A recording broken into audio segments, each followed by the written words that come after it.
La novità dell'anno è questo sistema che permette di trasformare i vostri atomizzatori convenzionali in macchine a dose variabili. Davanti al trattore abbiamo un sensore che va a rilevare lo stato della chioma, vi individua la quantità di foglie che sono presenti.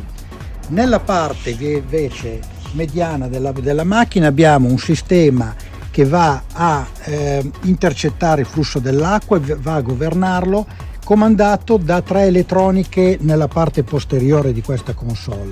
E infine ci sono gli ugelli che hanno una singola elettrovalvola in PWM che permette il dosaggio istante per istante della nostra macchina. Ogni decimo di secondo viene variata la dose ed esce solo la quantità di prodotto proporzionale al volume della chioma.